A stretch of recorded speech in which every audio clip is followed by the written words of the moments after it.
So I just want to get a little update on the progress I'm making on this wagon. Not very much progress, but a little bit nonetheless. So this is I'm going to put a Holley 302-2 pan on it. You can see it over there sitting on the little workbench. So this is the oil pickup they give you. You got this is a full-size windage tray from a truck. You have to cut this little piece off, a quarter of it. Didn't know that at first. You can see kind of, I cut it right there to clear this oil pickup. Didn't know what was going on. Reread the instructions actually for real this time. And turns out you got to cut this all the way off, so that's junk. So you just got to cut it right here and then cut that little notch in there for this low spot in the pickup tube. That's all you got to do. Pretty straightforward, pretty simple. Then I'm going to mount the oil pan on this thing. I have to wait to put it in. Well, I don't have to, but I'm going to. I cut one of the head bolts on this thing to use as a chaser, thinking I had another one. Turns out I don't have another Gen 4 sitting here. So can't find just a single bolt. So I ordered a set of Chinese head studs for this thing. Gonna put them in. I pulled one piston out, checked the ring gap, about 30 thousandths on the top one. Gonna just go with it, not check the rest of them. It's fine, it's good enough. LS9 head gaskets in the thing.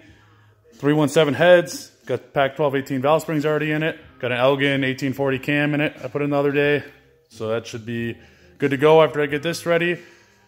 I'm working on a water pump right now. I'm not using this one because it's kind of ugly looking and might have been leaking at one point in its life.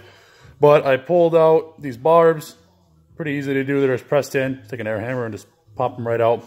3/8 and 1/2 inch MPT tap. Should tap those things. Gonna put some 90s in there with some barbs for the heater to clear the turbo and manifold. So that's that for the motor. I've been working on the transmission a little bit too. I know it's dirty in here. Give me. Just trying to get this thing done. This is a 480E. Just put a Transgo HD2 shift kit in it yesterday. Pretty straightforward. Took a little bit of time at first, but now if I were to do another one, it'd be super simple. So with that being said, I got to finish the timing cover as well. I got to weld the -12A and bung in there. Not as easy as it looks. Destroyed one already trying it. Learned a little bit, so we're gonna try it again with that one. Not today though. So today I'm just gonna pull this motor out, I think, and get all the suspension out front done. I got new shocks. Every rubber part out front I got new. Idler arm, pitman arm. Got a new rag joint for it. New tie rods. New brakes in the front. Get that done today. Get the motor out. So then next week I can get the head studs in. That thing. With the we get that in the car. Get the trans in. Get the crossarm mounted. And hopefully start this thing sometime soon. Because I'm pretty close. Trying to make it to a car show in August. Not sure it's going to happen or not. But as long as this thing can get me there and hopefully get me home, I'd be happy. I got the floor done. Looks alright. Not perfect. Don't really care though. The car isn't perfect. Just a toy. Wiring harness from Andy Bryant at LSX Specialties. Did a good job. Took a little while. Longer than expected. But overall I'm happy with it. Good price. And the harness looks really good. So that floor is done. I also patched up this floor in the back. It was pretty bad where the spare tire goes. Not going to run a spare tire. Put the battery there.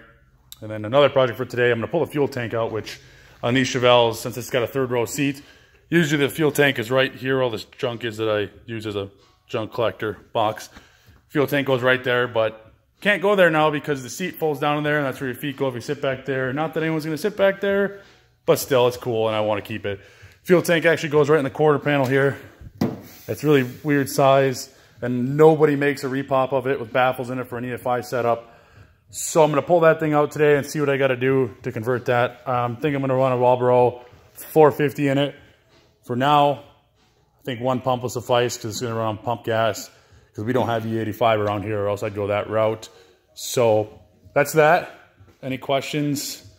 Any comments? Definitely let me know. I'll try to help you out if you got a question to my very, very limited knowledge. But you never know. I might surprise you.